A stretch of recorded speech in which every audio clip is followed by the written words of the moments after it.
Good. Good. Cool. Well, all right, let's get into Christian here. Okay. Do you want to start? Who did we start with last? Nick, do you want to start with yours? Should we do the Christian intro? Yep, let's do that real quick. Both of you guys know Christian, I assume? Yeah. Okay, cool. Yeah, so we're gonna critique Christian Perez right now, and Christian's an old friend of mine from Connecticut.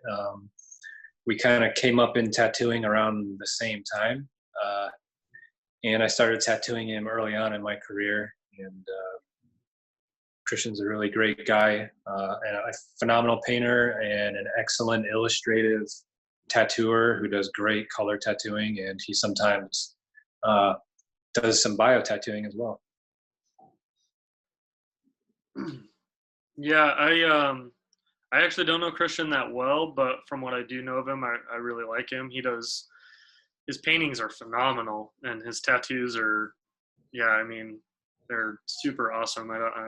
It's hard to critique his stuff, but I mean, we can all grow and learn here, so we're gonna give it a shot.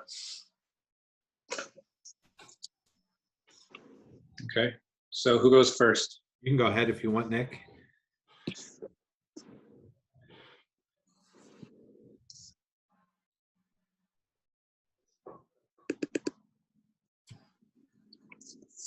All right, so we got Christian Perez here. Christian submitted this back piece, and I guess parts of it are cover-ups, which is a little more obvious, I guess, on the lower back central area. I don't know if there's any other cover-ups in there, but they're certainly not obvious, which is the goal of cover-ups, in my opinion. So great job on that. And it seems like that lower back tattoo must have been a pretty dark one. So whatever he was able to do with that, I'm sure is what he was left with as far as options are, and being limited with it being a cover-up. That being said, the one minor flaw I saw with this piece, in my opinion, was all the dark pockets and all the white highlighted areas. They're all fairly uniform and spread out very evenly across the entire tattoo, which can sometimes just flatten out a piece. And so I feel like you need to reserve darker areas and lighter areas, similar to this, where if you just took away some of those white highlights in some of these more shadowed areas, and maybe took a large magnum and just kind of glazed in some black or like very dark gray wash shading over some of these areas to sort of push the overall dimensions of the objects he's trying to create here, the structures he's trying to create. It would just give it enhanced depth and realism. It would be more of a convincing illusion that there's this sort of like corner being turned and they're kind of swooping into these pocketed areas. So just kind of paying attention to where you're reserving your most important white and your most important blacks for, I think, would be the main critique of Christian's bio tattoos overall. He only submitted 2 of them, so just get right into the other one here. I had the same critique. Like, this piece to me is like nearly flawless, and as is, it is like absolutely a great tattoo. Nothing much to pick at. However, if you, just for the sake of perfectionism, I would say the white in this piece is spread out a little too uniformly throughout the entire piece, which sort of detracts from how shiny that one central worm-like structure could possibly look. So if you just make that subtle change, which hopefully is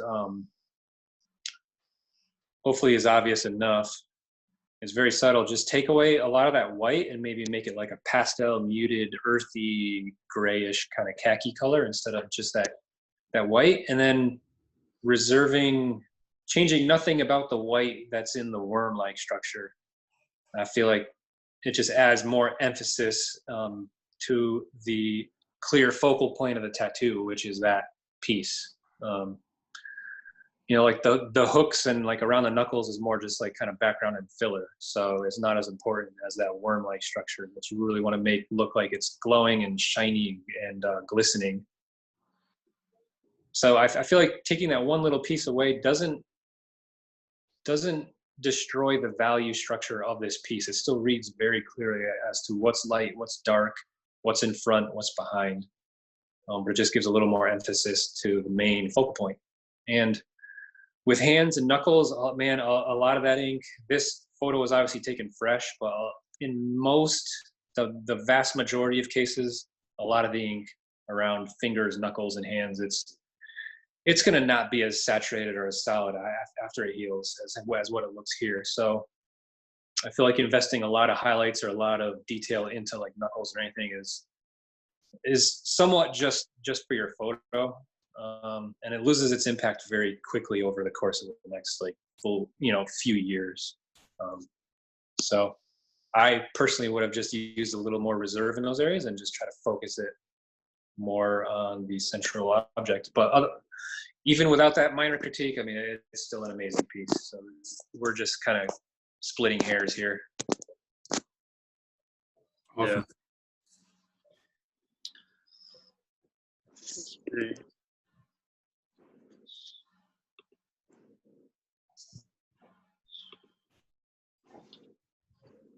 Yeah, I had a very similar critique. I mean, there's not a lot I would change about it. I mean, like Nick said, we're just kind of splitting hairs here, but as it stands, it's a gorgeous tattoo, and I mean, there's not a lot you could really do to it. I had a really hard time critiquing this. The only difference I really had was, I felt like darkening the under part of this shape might help. Also with like longevity maybe, and then like kind of making this distinction right here between like this shelf area and around the glow, maybe darkening this a little bit, and adding a second kind of a more mid-tone color, orangish color for the glow, and maybe speckling that through the shape of this like worm thing here.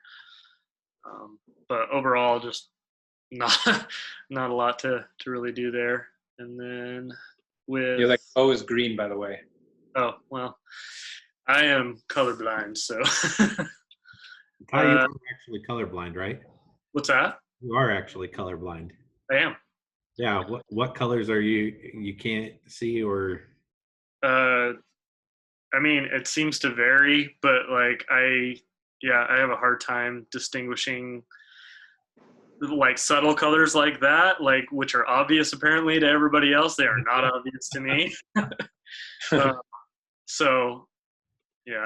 Anyway, with that back piece, I had nearly the same critique as Nick, just darkening this like central column kind of shape to try to give it that three-dimensional illusion that it's another formation around like the spine and like it's swooping back, and yeah, getting rid of some of these like more uniformed highlights that he kind of had all the way down, like just going through and like glazing like black or a gray wash or just a darker value and just kind of pushing all this stuff around. Yeah, I mean, there's not a lot I would change about it, and I'm sure that like this lower part you can tell is a cover up, but I mean, only because how dark it is, but he did wonders with this tattoo, and it's gorgeous. So I don't have really a lot to really say about Christian's stuff other than just these minute things to take it that extra 5% would be just kind of pushing and pulling with value, really. Awesome, cool. Do you guys want to wrap this thing up? We'll stop sharing our screens and maybe wrap some things up, and I'll stop recording in a second. My kid had been pretty quiet through this whole thing until that. Yeah. Cool. Well, I appreciate you guys doing this with us. This is kind of our first run on doing some critiques. We know it's one of the more important parts of our process in our tattoo shops, but also at the educational events. So we wanted to be able to bring some of that together still while we're all kind of separated and locked down. Right. Yeah. Cool. You guys got anything to add before we wrap up? Sorry, Ty. My final thought that I might have missed earlier, just about critiquing in general, is it's really important to have that like scientific mindset of we're just analyzing like objective artistic criteria, and we're not like attacking a person. The piece, like the critique, isn't about you, the artist. It's about this piece of artwork that you did, and so there's a separation there. And so as long as you keep your critiques based on like actual artistic criteria of value, color, shape, things that are actually like measurable, I think that makes a great critique, and it's helpful for the critiquer to realize it's not personal. It's more of a scientific dissection. Yeah, well said. Yeah, I think I agree with that completely. Yeah, everybody here is doing awesome work, and it's not about that. It's just about trying to figure out like how we can push it that extra mile, and looking at things that we may have overlooked, or ways that we could, improve overall, like consistent things that we see that like you can objectively just look at and say, you could focus on this and it would help a lot. Awesome. Cool. I'm going to stop recording now. I'm not